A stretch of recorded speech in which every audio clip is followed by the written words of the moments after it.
এক ভদ্র মহিলার কাছ থেকে 50 লক্ষ টাকা চাঁদা দাবি করে গিয়ে ধরা খাইছে।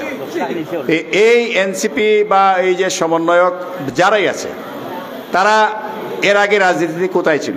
লোকদের নাম নিয়ে চাঁদাবাজি করছে এই সেই। কিন্তু আজকে দেখা গেছে তারা যে পরিমাণ চাঁদাবাজিতে তারা বেজেছে, এটা প্রমাণিত হওয়ার পর আজকে তারা বাধ্য হয়েছে তাদের কেন্দ্রীয় কমিটি ছাড়া জেলা উপজেলা সব কমিটি বাতিল করে দিতে। সেটা কি আপনারা জেনেছেন? আরও যারা যুবক আছে এই দেশের সাধারণ যুবকেরা সবাই ছিল, কিন্তু এরা কয়েকজন এই যে সমন্বয়ক হয়েছে এবং এই যে এনসিপির কিছু নেতা হয়েছে যে তারাই নাকি এখন এই দেশকে স্বাধীন করেছে। তো স্বাধীন করে তারা এখন কোথায়?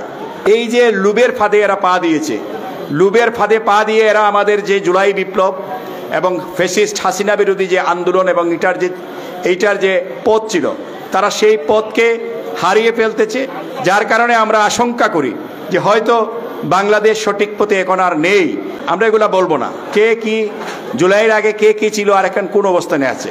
আমরা তো যেভাবে ছিলাম রে বাবা 17 বছর আগে, এই 1 বছরের পরে এখনো সেই ফখরুদ্দিন এভাবেই আছি, এই মিসবাহ এই মইনুল হক চৌধুরী আমরা সেভাবেই আছি।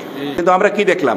ঐক্য বিনিষ্টের জন্য প্রথম থেকেই কিছু রাজনৈতিক দল এবং কিছু নতুন গজিয়ে ওঠা রাজনৈতিক দল তারা ঐক্য বিনিষ্টের চেষ্টা করেছে। আপনারা শুনুন, ভালোভাবে মনে রাখবেন, আমাদের নেতৃবৃন্দকে নিয়ে যে বা যারা অপপ্রচারে লিপ্ত হয়, আমাদের কেন্দ্রীয় নেতৃবৃন্দ বলুন আর স্থানীয় নেতৃবৃন্দ বলুন, যাদেরকে নিয়ে আমরা দেশ গঠনের চিন্তা করি, তাদের সম্বন্ধে যখন অপপ্রচার এবং কটু ভাষায় কথা বলা হয় তখনই আমরা বুঝি যে কোনো কারো এজেন্ট হিসাবে এরা ঐক্য বিনষ্টের জন্য বিদেশের এজেন্ট হিসাবে বা হাসিনার এজেন্ট হিসাবে তারা কাজ করতেছে।